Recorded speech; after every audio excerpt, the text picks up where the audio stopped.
Hello बच्चों, अभी हम देखेंगे classify accounts. Classify the following accounts into personal, real and nominal. Whether these accounts are personal account और real account और nominal account. तो एक एक के बारे में भी अपन जानकारी प्राप्त कर लेंगे। यहाँ उत्तर दिया है, मैं आपको एक्सप्लेन कर रही हूँ कि ये पर्सनल अकाउंट क्यों, ये रियल अकाउंट क्यों, ये नॉमिनल अकाउंट क्यों। देखिए बच्चों, पहला है स्टेशनरी अकाउंट। तो स्टेशनरी मतलब स्टेशनरी में आप सब समझते हैं, ऑफिस में स्टेशनरी यूज की जाती है।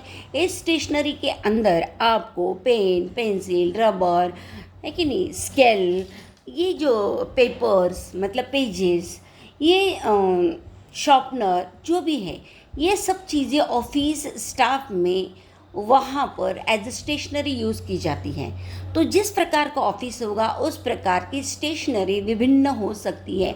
Various types of stationeries are there. तो ये जो स्टेशनरी है डे टू डे वर्क के लिए ये स्टेशनरी यूज्ड की जाती है। मतलब ये स्टेशनरी पर हमें क्या करना पड़ता है, खर्च करना पड़ता है। This is an item of expenses and expenses से रिलेटेड जो अकाउंट होता है उसे कहते हैं नॉमिनल अकाउंट। इसलिए स्टेशनरी जाएगी बच्चों।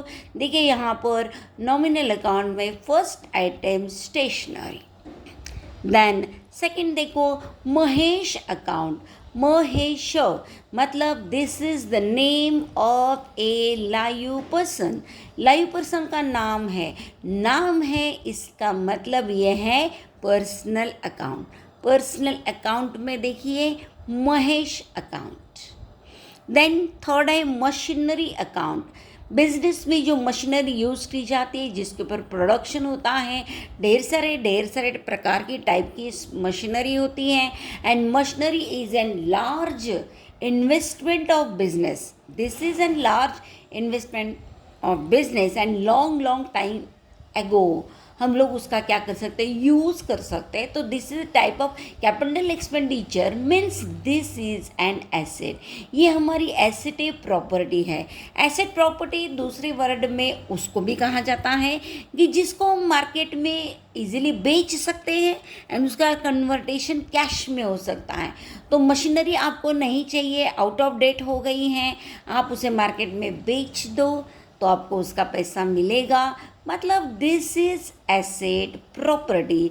एसेट से, प्रॉपर्टी से संबंधित अकाउंट होता है रियल अकाउंट। रियल अकाउंट में देखिए मशीनरी अकाउंट। चौथा है कैपिटल। कैपिटल मीन्स हमने देखा था बच्चों कि capital is an investment of a businessman which is invested by him to his own business। उसके ओन बिजनेस में उसने पैसा पूंजी लगाई है, उस चीज़ को कैपिटल कहते हैं। मतलब capital is taken from, capital is invested from the proprietor, from the businessman, means capital is related with businessman and या proprietor, and proprietor is a live person, इसलिए कैपिटल हो जाएगा personal account because capital is related with proprietor and proprietor is a live person. उसके बाद loss by fire. यहाँ तो loss शब्द दिख ही रहा है। लॉस, आग लग जाने से माल जल गया। Loss by fire, loss by theft, कुछ भी हो सकता है। लॉस हो गया है and any type of loss goes to nominal account. Nominal account is related with expenses and losses, incomes and gains. तो लॉस हो गया, इसलिए बिन दिक्कत इसको कहाँ डालना है, अपने को नॉमिनल में डालना है, क्योंकि nominal account he loss and expenses का होता है। उसके बाद है Pune municipal corporation account. Pune municipal corporation account मतलब पुणे महानगर पालिका। तो महानगर पालिका this is corporation and corporation is an artificial person. मतलब ये स्थानीय स्वायत्त संस्थाएं हैं, जैसे ग्राम पंचायत हैं, नगर पालिका है, महानगर पालिका है, स्टेट गवर्नमेंट है, सेंट्रल गवर्नमेंट है, ये सब स्थानीय स्वायत्त संस्था है। एंड संस्था मतलब जिसका फॉर्मेशन होता है, स्थापना होती है, एंड दे आर रजिस्टर्ड, वो उसका रजिस्ट्रेशन भी होता है, उन्हें अपने अधिकार होते हैं, मतलब they are formed by law. इसलिए ये आर्टिफिशियल पर्सन होने के नाते वो जाएगा पर्सनल अकाउंट में। उसके बाद बिल्डिंग अकाउंट, ये आप जान जाएंगे। बिल्डिंग में हमने इन्वेस्टमेंट किया है, बिल्डिंग हमने खरीदी, बिल्डिंग हमने बांधी, तो बिल्डिंग हमारी क्या हो गई? इन्वेस्टमेंट हो गई। Investment means this is our property. Property यानी मतलब प्रोप्राइटर की वो इन्वेस्टमेंट है, प्रॉपर्टी है। एंड प्रॉपर्टी यानी एसेट, एंड एसेट से संबंधित अकाउंट होता है रियल अकाउंट। एसेट से संबंधित account real account, expenses loss से संबंधित नॉमिनल अकाउंट, पर्सन से संबंधित पर्सनल अकाउंट। तो इन दिस वे बिल्डिंग हो गया। Same bank of Maharashtra bank है, ये बैंक का नाम है। अनेक प्रकार की बैंक है, state bank of India, bank of Maharashtra, Cosmos bank है, जनता सहकारी बैंक है, कितने भी बैंक्स का उदाहरण ले लो। This bank is formed by law, कानूनन उसकी बाकायदा स्थापना होती है, मतलब दे हैव फिजिकल एग्जिस्टेंस, उनका अस्तित्व होता है एंड लॉ के अनुसार। इसलिए ये आर्टिफिशियल पर्सन है, उसको कहा जाता है artificial person means personal account. Copyright, कल आपको समझाता बच्चों, कॉपीराइट। कॉपीराइट मतलब क्या है? साहित्य के क्षेत्र में कॉपीराइट ये शब्द यूज़ किया जाता है। कॉपीराइट ये शब्द जो है साहित्य यानी लिटरेचर। लिटरेचर में जैसे कोई कथा है, नाटक है, ग्रंथ है, काव्य है, ये कोई लिखता है, समझ में आ रहा है, तो उस पर उसका कॉपीराइट होता है, मतलब उसका अधिकार होता है। उसके अंदर का जो कंटेंट है, कोई दूसरा उसके उपयोग करना चाहे तो उसे उस कंटेंट को यूज़ करने के बदले में जिसके पास उसका कॉपीराइट है उसे उसकी रॉयल्टी देनी पड़ती है। इसका मतलब एक प्रकार से कॉपीराइट बेचकर रॉयल्टी प्राप्त करने का अधिकार कॉपीराइट होल्डर को होता है। इस प्रकार कॉपीराइट ये एसेट हो गई, प्रॉपर्टी हो गई, जिसे वो देना चाहे उसके बदले में उसे पैसे मिलेंगे। इसलिए कॉपीराइट ये एसेट है। एसेट का मतलब एसेट से संबंधित अकाउंट का नाम है रियल अकाउंट। रिपेयर, मशीन है, मशीन को जब यूज़ करते हैं तो यूज़ करते समय मशीन को यदि खराब हो गई, नादुरुस्त हो गई, तो उसको रिपेयर करना पड़ता है, रिपेयरिंग के चार्जेस देने पड़ते हैं। मतलब in this way repair is our expenses, and expenses से संबंधित अकाउंट जो होता है वो नॉमिनल अकाउंट कहलाता है। उसके बाद है लैपटॉप। लैपटॉप आपने खरीदा तो laptop is also an investment, क्योंकि लैपटॉप ने हमने पैसा इन्वेस्ट किया तो उसको सालों अपन यूज़ कर सकते हैं, उसको डिस्पोज कर सकते हैं, उसको अपन बेचकर दूसरा खरीद सकते हैं, जिसको आप कभी भी मार्केट में मतलब उसका कन्वर्टेशन कैश में कर सकते हैं। इस प्रकार ये लैपटॉप क्या हो गया? इन्वेस्टमेंट हो गया, प्रॉपर्टी हो गई, एसेट हो गई। एसेट से संबंधित अकाउंट को कहते हैं, क्या कहते हैं? Real account. अब है वेजेस अकाउंट। वेजेस माने मजदूरी। वेजेस जो होता है ना, वेजेस का एक्चुअल अर्थ होता है मजदूरी। जो लोग ये काम करते हैं, मतलब जिसमें ज़्यादा स्किल्ड की ज़रूरत नहीं होती है, फिज़िकल शारीरिक मेहनत ज़्यादा होती है, ऐसे लोगों को काम के बदले में जो रेम्यूनरेशन दिया जाता है उसे कहते वेजेस। तो वर्कर जो काम कर रहे हैं उनको अपन वेजेस दे रहे हैं, यानी वेजेस हमारे लिए क्या हो गया, एक्सपेंस हो गया। एक्सपेंस से संबंधित अकाउंट कहलाता है नॉमिनल अकाउंट। तो वेजेस आ गया इधर नॉमिनल अकाउंट में। अब इसको अटैच्ड हम तुरंत अगला भी देखेंगे, कैश अकाउंट। ये भी वही है, पर्सनल रियल नॉमिनल पहचानना है। कैश तो बच्चों आप जान ही रहे हैं कि कैश ये महा एसेट है, क्योंकि कैश से ही बाकी सब एसेट खरीदी जाती है। तो कैश सबसे बड़ी एसेट है। एसेट से संबंधित अकाउंट होता है रियल अकाउंट कहलाता है। आउटस्टैंडिंग सैलरी, बच्चों देखिए इधर ध्यान से देखेंगे, ओनली सैलरी यदि है, ओनली सैलरी जब आती है तो सैलरी हमारे लिए होता है एक्सपेंस, एंड एक्सपेंस से संबंधित अकाउंट होता है नॉमिनल अकाउंट। बट यदि वो आउटस्टैंडिंग कहलाती है, कैसे है वो, आउटस्टैंडिंग सैलरी है, इसका मतलब बकाया सैलरी है, मतलब सैलरी देना बाकी है। तो किसे देना बाकी है, तो जिसको भी देना होगा वह कौन होगा, व्यक्ति होगा, पर्सन होगा, कि जिसे हम सैलरी देने जा रहे, देना है लेकिन दिया नहीं है। आउटस्टैंडिंग का मतलब ये बकाया। तो बकाया वाली सैलरी जब आती है तो उसका संबंध जिनको सैलरी देना होता है उस व्यक्ति से होता है। इसलिए आउटस्टैंडिंग जब उसके पीछे शब्द लग जाता है तो आउटस्टैंडिंग फिर सैलरी हो, वेजेस हो, कुछ भी हो, उसका संबंध पर्सन से होता है, व्यक्ति से होता है, इसलिए वो पर्सनल अकाउंट कहलाता है। आउटस्टैंडिंग सैलरी किस में जाएगा, पर्सनल अकाउंट में जाएगा। उसके बाद है रोहित अकाउंट। ये तो आप समझ गए, व्यक्ति का नाम है, लाइव पर्सन है, लाइव पर्सन है तो पर्सनल अकाउंट,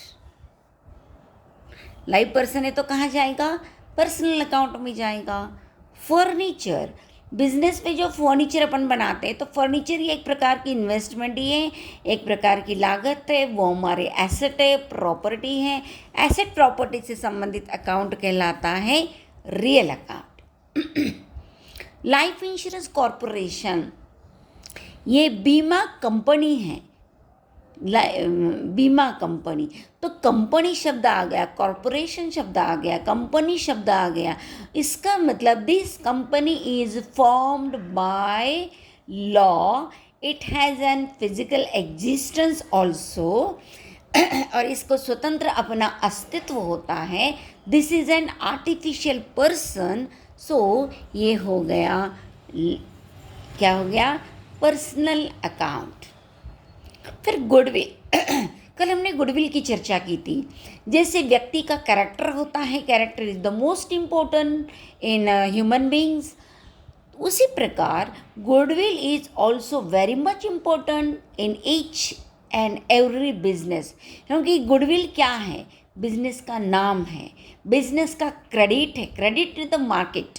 इसके आधार पर बिजनेस का सेल बढ़ता है, सेल बढ़ेगा तो प्रॉफिट बढ़ेगा, बिजनेस का अपना नाम होगा। तो इस प्रकार गुडविल जो है एक प्रकार की एसेट है, इंटेंजिबल एसेट। जैसे कैरेक्टर दिखाई नहीं जा सकता, व्यवहार से पता चलता है व्यक्ति के, ऐसे गुडविल आँखों से दिखाई नहीं जा सकता, लेकिन ये बिजनेस का जो सेल है, उसका जो नाम है, उससे पता चलता है।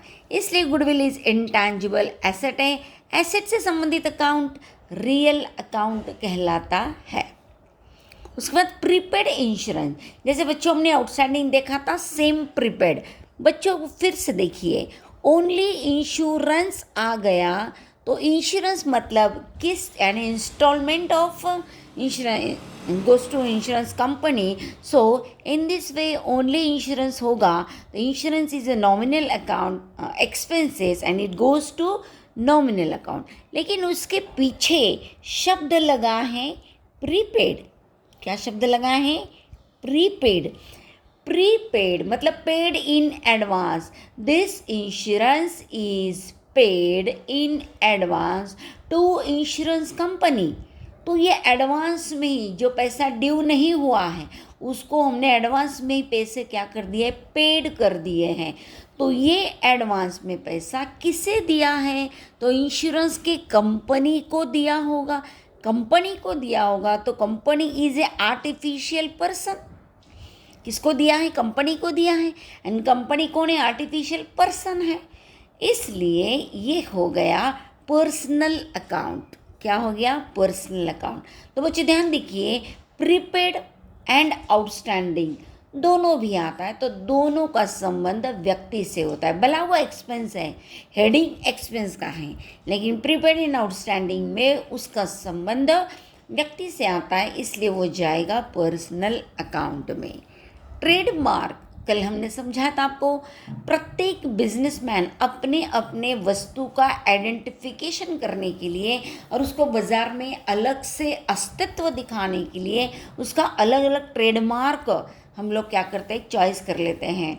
और एक बार बिजनेस में हमारा ट्रेडमार्क यानी ब्रांड, दूसरे शब्द में मैंने कल आपको कहा था ब्रांड यदि फेमस हो जाता है तो तुम्हारे ऊपर कस्टमर का विश्वास निर्माण हो जाता है, उससे तुम्हारा गुडविल बढ़ता है, एंड गुडविल बढ़ने से तुम्हारा बिजनेस जो होता है वो उसमें 4 चांद लग जाते हैं। तो जैसे गुडविल एसेट हो गई, तो ट्रेडमार्क गुडविल निर्माण करता है, तो ट्रेडमार्क ये भी क्या हो गई, एसेट हो गई। एंड एसेट से संबंधित अकाउंट को कहते हैं रियल अकाउंट। उसके बाद है कमीशन। कमीशन जो है एजेंट को, जो एजेंट जो होते हैं उस एजेंट को अपन क्या करते हैं, कमीशन देते हैं। हम मान लो कि कोई होलसेलर है और हमने कोई जगह जगह पर क्या किए हैं, एजेंट्स नियुक्त किए हैं माल को सेल करने के लिए। माल हमारा रहेगा, सेल वो हमारे माल का करेगा, और उस सेलिंग के बदले में उसे अपन कमीशन देते हैं। तो कमीशन देते हैं मतलब that is our expenses, and expenses से संबंधित अकाउंट जो होगा वो नॉमिनल अकाउंट कहलाता है, इसलिए जाएगा नॉमिनल में। लोन अकाउंट, तो लोन आप समझ गए बच्चों कि लोन ये लिया दिया जाता है। लोन लेने वाला, लोन देने वाला, दोनों भी कौन होंगे, पर्सन होंगे। एक लोन लेगा, दूसरा लोन देगा। फिर वो पर्सन चाहे लाइव पर्सन हो चाहे आर्टिफिशियल पर्सन हो। जैसे बैंक से लोन लेते हैं तो बैंक कौन हो गई, आर्टिफिशियल पर्सन हो गई। किसी पतपेड़ी से लोन ले लिया, किसी भी कहीं से भी आप लोन ले लेते हैं तो लोन का संबंध हमेशा व्यक्ति से ही होता है, एंड व्यक्ति से संबंधित अकाउंट है, इसलिए जाएगा पर्सनल अकाउंट में। ड्राइंग, अभी आपको समझाते हैं कई बार, ड्राइंग एंड कैपिटल, वो इन सब का संबंध किससे है, प्रोप्राइटर से हैं। आप ये कंसेप्ट हमने आपको सिखाई है, आपने उसे अच्छे से देखना है, समझना है। तो व्हाट इज़ ड्राइंग, दोनों एक दूसरे से विभिन्न कंसेप्ट है। जैसे capital means anything which is invested by the proprietor in its own business, that is called capital, and that capital is related to proprietor, so personal account. और यहाँ पर भी ड्राइंग में भी ऐसे ही है। Drawing means anything which is withdrawn bye the proprietor from the business for his personal use, मतलब proprietor ने पर्सनल यूज़ के लिए बिजनेस से जो निकाला उससे ड्राइंग कहते हैं। तो ये किसने निकाला, प्रोप्राइटर ने निकाला। हु विड्रॉ दीज आइटम्स, तो proprietor withdraw these item. So drawing का संबंध किससे, प्रोप्राइटर से है, and proprietor is a live person, और इसलिए ये हो गया personal account. And the last one is interest. Interest means ब्याज, इंटरेस्ट देते हैं, लेते हैं। जो देता है उसके लिए एक्सपेंस, जिसे इंटरेस्ट मिलता है उसके लिए इनकम। तो एक्सपेंस एंड इनकम से संबंधित आइटम वो कहाँ जाएंगे, नॉमिनल अकाउंट में। नॉमिनल अकाउंट में वही चीज़ें जाएगी जो एक्सपेंसेस होगी या इनकम होगी, जिससे हमें खर्च होगा या जिससे हमें इनकम होगा। जो लॉसेस होंगे या गेन यानी क्या, प्रॉफिट। यदि लॉसेस है तो भी नॉमिनल में, गेन यानी प्रॉफिट है तो भी नॉमिनल। ये 4 जो हेडिंग है इसके अंडर जो भी आता है वो सब कहाँ जाएगा, नॉमिनल अकाउंट में जाएगा। So in this way we learn how to classify the accounts into personal account, real account and nominal accounts.